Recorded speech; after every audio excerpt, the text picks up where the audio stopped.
Seenaa ajaa'ibaa takkaa hojjetame tan sammuun namaa fudhachuun itti ulfaatu yeroo gurbaan dardaraa tokko intala takka fuudhuuf isii gaafatu. Haati miiciyyoo tanaa isa gaafatte, haati tee lubbuun jirtii jetteen.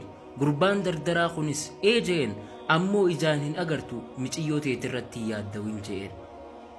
Lakkii jetteen ani ilmoo tiyya siif hin kannu hanga haadhatee kararraa meessitutti ilmoon tiyya isii wajjin nagayaan jiraachuun hin dandeessu. Gurbaan kun intala bareedduu saniin booji'amee jira. Saniif haadha isaatillee irraanfate. Rakkoo haati isaa eega inni dhalateellee wajjin dabarsite irraanfate. Gara haadha isaa deeme karaa irraa isii meesuuf gara moggaa bishaanii tokko isii geesse.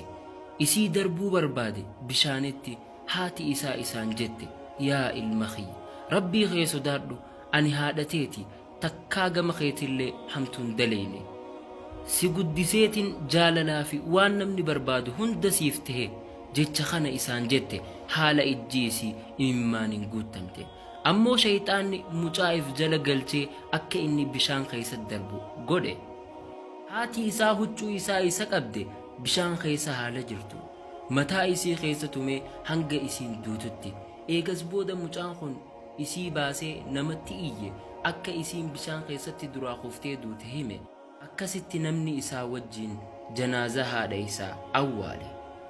Gurbaan dardaraa kun namni tokkolleen isa hin agarrese, ammoo rabbiin isaaf ibsuu fedhe akka inni arkaa beekaa ta'e akka waa hundaahu argu. Eessumni isaa tokko akka obboleettiin isaa tun du'a nagayaa hin du'in shakke. Waan kanas poolisii beeksise qabrii isirraa baasanii isii qoratan doktaroonni. Eegas akka mataa isii keessa dhawamtee duute mirkaneeffatan. Akkasitti mucaan rabbiin qalbii isaarraa rahmata fuudhe kun qabamee hidhaan irratti murtooyte. Guyyaa dura inni mana hidhaa seene san sargii intala inni sababaa isiitiif haadha isaa ajjeese san ture. Ammoo isaaf osoo hin ta'in nama biraatiif. Yaa Allah! Haadha isaa ajjeese sababaa miiciyyoo takkaatiif, ammoo isiin isa gante guyyuma dura inni haadha isaa ganeen. Kan haati isaa isaaf jiruu isaatiin aarsaa gootu taatee turteen. Daawwattoota keenya kabajamoo sirriin na dhagaha. Dubbiin haadha ifii ajjeesuu qofaa miti. Osoo isiin lubbuun jirtuutis isiirraa duroomuun isii ajjeesuudha.